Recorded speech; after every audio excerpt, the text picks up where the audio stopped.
If you noticed in my recent content, I've been connecting old journeys to the ones we're about to begin. In this video, I'll be doing the same thing as we talk about something that's been a long time in the making throughout the entirety of the series. The ephemera video I did was a prerequisite of this one, and soon you'll understand why. This video will be one of the last few detailing our road into the future of the series, going off what we currently know and my understanding of it. In this video, I will tell you about the ancient Keyblade legacy, what Xemnas meant when he brought it up to Marluxia, Larxene, and Demyx, and what his true intentions are with it, and how it is we will get there, what a certain witch we'll find on our way to the foretellers and the Master of Masters, and finally how it will affect the series. And with that, let's begin. In Kingdom Hearts Birth by Sleep and thus onward, time and again we've heard of something called the Keyblades Truth. This is what Namine would dub a deeper part of Sora's connection to the BBS trio, but when she said this in Recoded, the wording always superseded the trio themselves. It was as if she was saying they are connected to something far greater than the current events, so the whole Xehanort saga.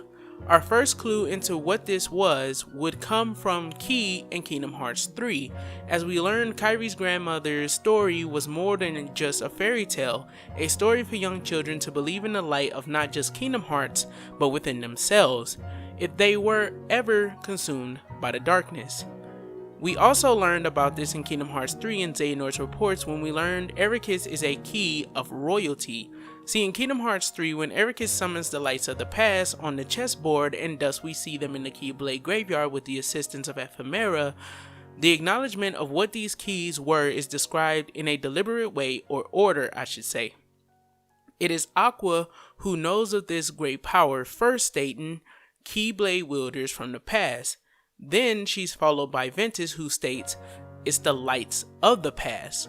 This is deliberate in it that what's being told subconsciously to the player is Aqua is somehow aware of this ancient Keyblade legacy in some facet. An awareness from Master Ericus, the Keyblade Master begotten from the royal family mentioned by Master Xehanort in the reports of Kingdom Hearts 3. See, in Birth by Sleep, Ericus tells Aqua that with her passing of the exam comes hidden knowledge unknown or unavailable to Ventus and Terra, as they are not masters. During this moment, which is glossed over in Birth by Sleep and only revisited in her epilogue episode, we learned that Aqua learned that the land of departure has many secrets, that their home plays a vital role in the balances of light and darkness in the universe. This is why Xehanort destroys it, beginning the first part of the Heartless invasion into the realm of light. So when people say he had a character change, notice they're full of shit, cause the Heartless at the very least had a harder time reaching the realm of light prior to this event. In other words, he had already shifted the balance of the universe with the killing of Ericus and the destruction of the land of departure. See, Aqua in this now dark version of her home remembers the land of departure's secret. It can be changed into Castle Oblivion using the Master Defender. The Keyblade Ericus's ancestor Ephemera can be seen holding in his statue, and that Aqua herself wields in her master's memory and honor. This Keyblade also is so integral to the balance of the universe that it can open doors to the realm of darkness with ease. It does not require all the setup mentioned by Mickey in Kingdom Hearts 3 or 0.2, whichever one he mentioned it, when he said where a Keyblade wielder needs to follow a dying world into the realm of darkness to reach it. And one of the things Ericus told Aqua as well was to take his Keyblade if something was to happen to him. However, even this never seemed to be the complete picture of what it is she truly learned from Ericus during the moments before the bell rang and Yensid got in contact with Ericus to inform him of the unversed invasion. With her acknowledgement of the light of the past in such a deliberate fashion in which she mentions it before the character that comes from that time period herself, or himself, I mean. Master Aqua knows more than she has ever disclosed to us before. When you consider Xemnas used to talk to her armor, and he literally chose 4 individuals to find this information, it's clear that this is true. Ventus seems to have remembered at least something from the distant past, as well as he actually remembers his charity at the end of Kingdom Hearts 3. But what about Namine, and why is she important? Memories.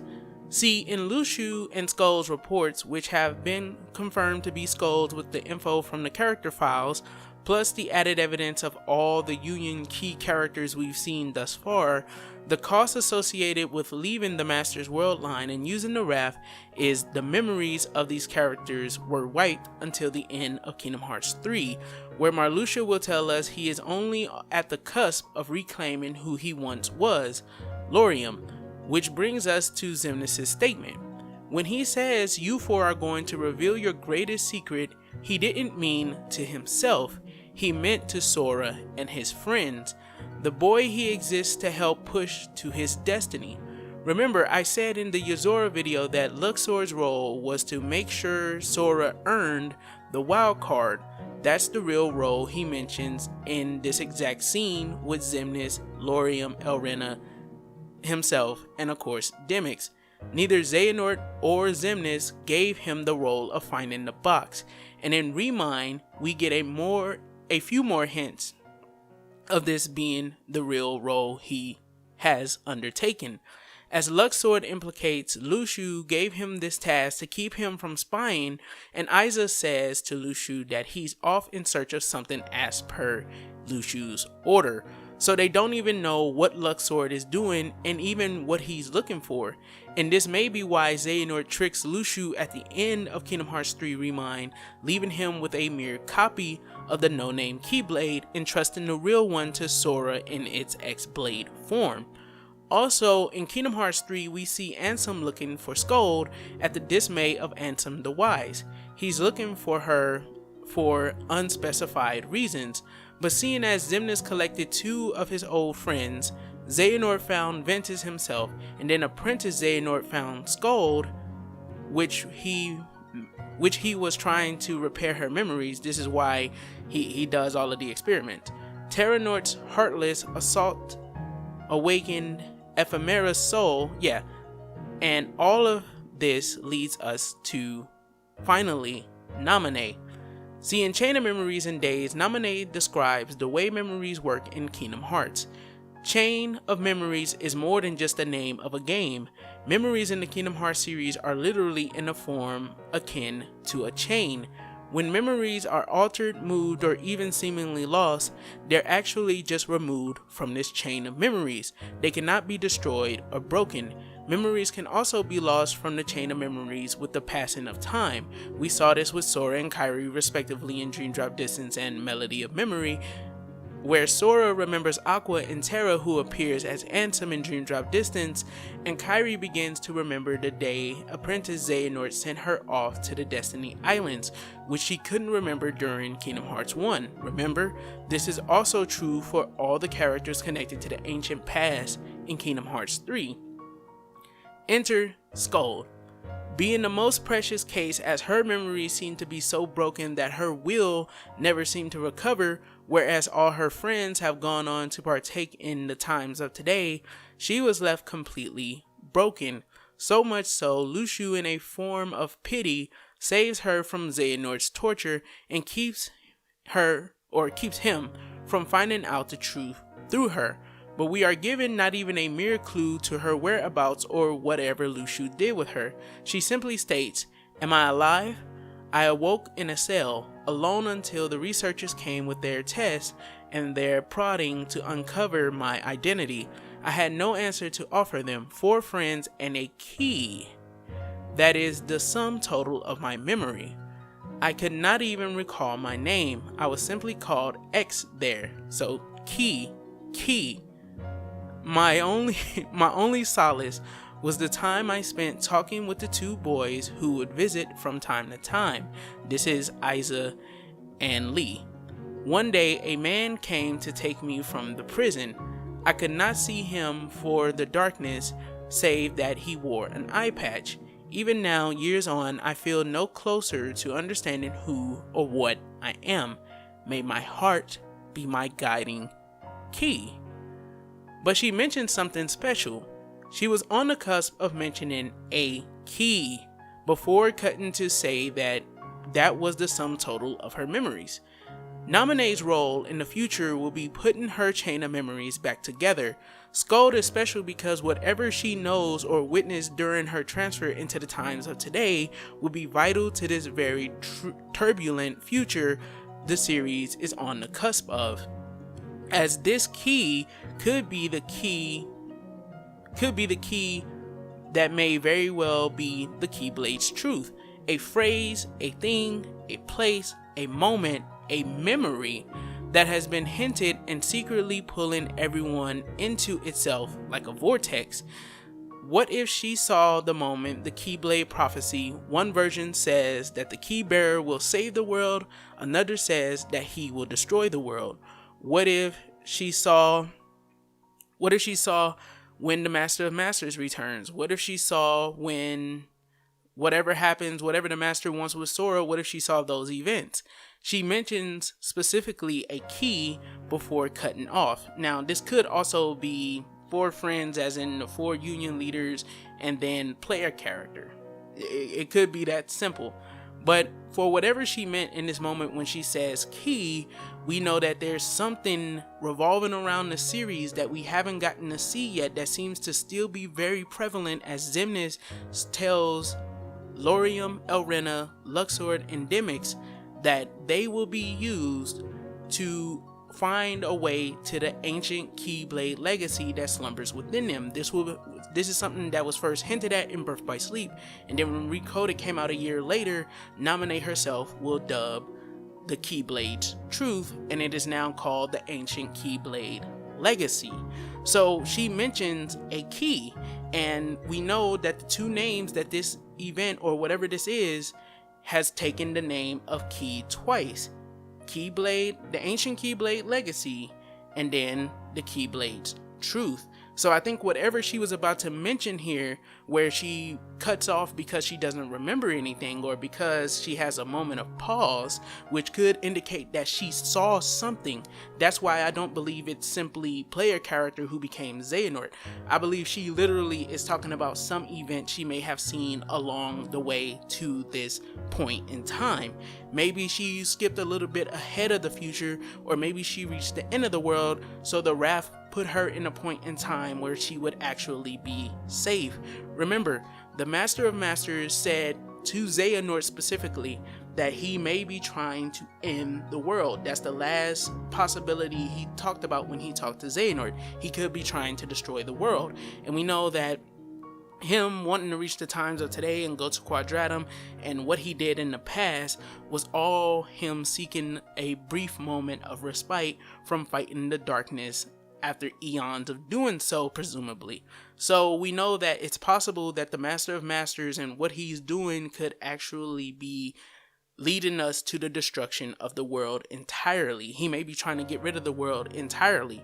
Remember, light can poison characters, and since it can poison characters' minds, in which we saw Ericus attack his students, it could have led the Master of Masters to wanting the destruction of the world.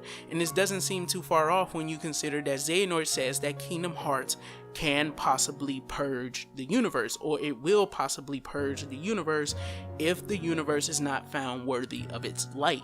It will essentially wipe the slate clean, and the wielder of the X-Blade will be capable of creating a whole new universe. This could also be why the Keyblade Prophecy that's been in the series since Kingdom Hearts 1 says one version of the prophecy, the key bearer will keep the world as it is or save the world, and another says that he will destroy it. This prophecy could be the 2 linkages of the Master of Masters and Sora himself, as they both seem to be tied to the X-Blade, the Master of Masters' eye transforming into the key symbol upon the summoning of the X-Blade using the no-name Keyblade. And then of course we saw in Kingdom Hearts' we saw in the secret movie for Kingdom Hearts 3 that the Master of Masters' eye can be seen as the camera passes through Sora. This may be an indication that Sora is indeed still the wielder of the X-Blade in its X-Blade form, but we know that the no-name Keyblade was used to create the X-Blade. And this is said by Xehanort to be the true way of achieving the power of the X-Blade. 13 versus 7, so 13 darknesses and 7 lights, whose clash begets the X-Blade because it's shattered into 13 darknesses and 7 lights. So it's very possible that this is the way we're going. Skuld may be very important in the sense that Luxu took her away from apprentice Xehanort, who was trying to actually repair her memories. That's the killing part.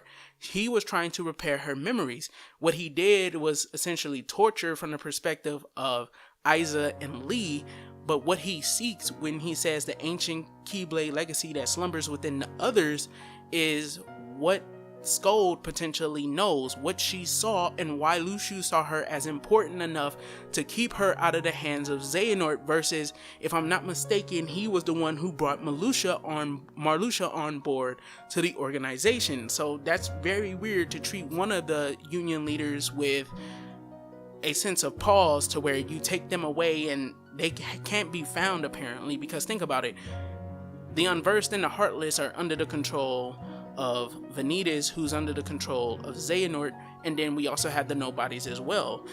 I find it hard to believe that if the Heartless invasion could have taken out pretty much all of the worlds in the universe in 10 years, and Ansem so calls himself looking for this girl throughout time, from when he was apprentice Xehanort till now, the Heartless never found this girl, but they took out all of the worlds in the universe.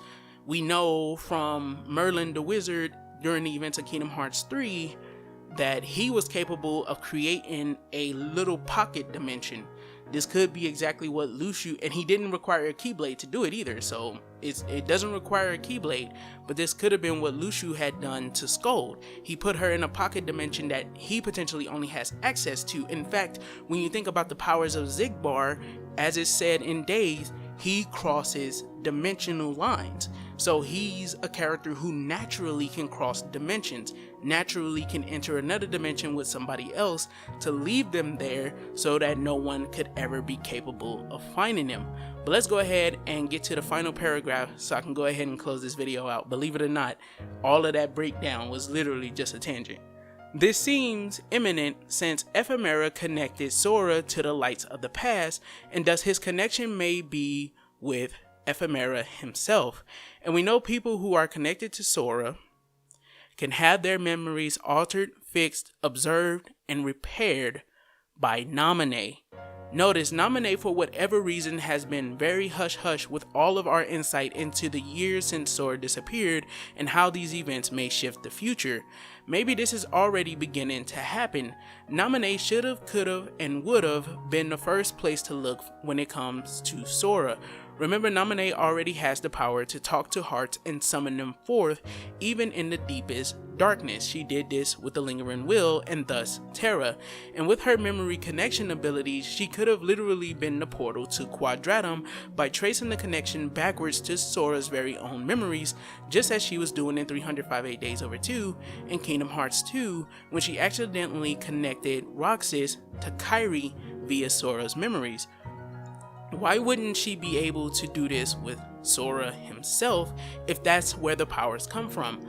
I like to assume it's because Namine has already begun her journey and she's needed a year, much like she needed during Kingdom Hearts Chain of Memories, to reach deep inside of Sora and his connections, which may now be clouded by the lights of the past, their hurt, and their memories, which will lead us to the ancient Keyblade legacy. Because if Skuld can be found in the Chain of Memories, she can be located via these memories, or however Namine contacts hearts. So let me know what you guys think about this. This one is probably a little bit shorter. I don't know the time because I'm looking at my script instead of the time frame. The recording. But I don't know the time. But this one may be a little bit shorter. It's a lot more concise and it's a lot more tight because we have enough information here. We have the character who will lead us to the ancient Keyblade legacy. I don't believe that we need Sora specifically to guide us to the ancient Keyblade legacy. I think the ancient Keyblade legacy and the prophecy of the key bearer who can either save the world or destroy the world is what we're reaching. We're going towards that point now, because all of the other legends and legacies within Kingdom Hearts are being addressed at this point. We know, like I said with the Ephemera video, he's the child that created the new world, the world where fairy tales and fantasies have become the reality of the characters of today.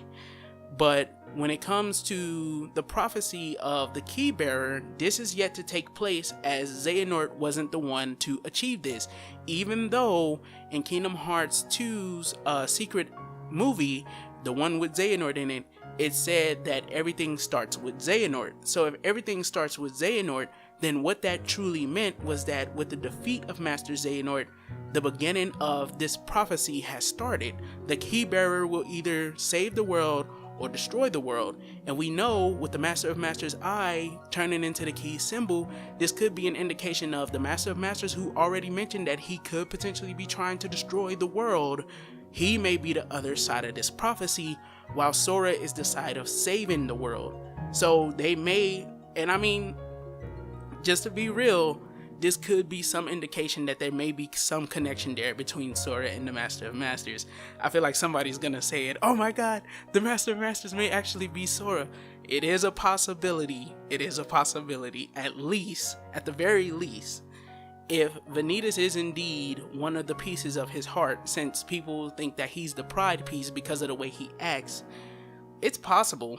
It's possible. But I will say that, of course, we still don't have nothing truly that points that out to us yet. I'm just gonna say that now. We just don't have nothing that truly points that out to us yet. So, but it's a possibility now, because we know that the prophecy is about a key bearer who will either save the world or destroy the world. The ancient Keyblade legacy and Skuld's mentioning of a key could be an indication that she saw something during her time in the raft before she appeared within Radiant Garden. So who knows, dog. We're going to see some crazy shit in the future. The Master of Masters seemed to have his gaze on Sora within the secret movie, and this is how things line up in my mind as far as what Xemnas mentions when he says the ancient Keyblade legacy, because we never see him, like, they had this moment mentioned smack dead in the middle of plot A of the game, in which Sora goes through the Disney worlds, but nothing ever happens with that. And I don't think nothing ever happens because, oh, well, we just forgot. I think it's the same thing as Kingdom Hearts 2, to where a lot of the plot points are built, but they lead into the future, or they lead into events of the past. If you remember, Days, Recoded, and Birth by Sleep were all elements built within Kingdom Hearts 2 Final Mix. This is the same thing. It's not that they just didn't do anything with it. It's the same thing. It's going to be something that revolves in the future, and yet the past at the same time. It's kind of a paradox. It's something, the legacy itself is something within the past that Skuld seems to be aware of, as she mentions a key, and we know that this was once called the Keyblade Truth, and it is now called the ancient Keyblade Legacy. They're the same thing. They have to be the same thing. And with that being the case, we learned in Kingdom Hearts 3 that Aqua seems to know more about this apparent Keyblade Truth, just as Namine said and Recoded. But that's gonna be everything I'm gonna say today for you guys. I hope you guys enjoyed this video, and I hope it got you guys thinking about the future of the series. Let me know your thoughts in the comment section below. You know how it is over here. We like to keep the discussion alive. We like to keep the discussion going, baby. But let me know what you guys think. This has been your boy Mozzie. Don't forget to do a little A-class game, and everything you do, don't forget to keep it A-class. Take care of yourself. Take care of each other. And I'll see you guys in the next one. Peace the heck out.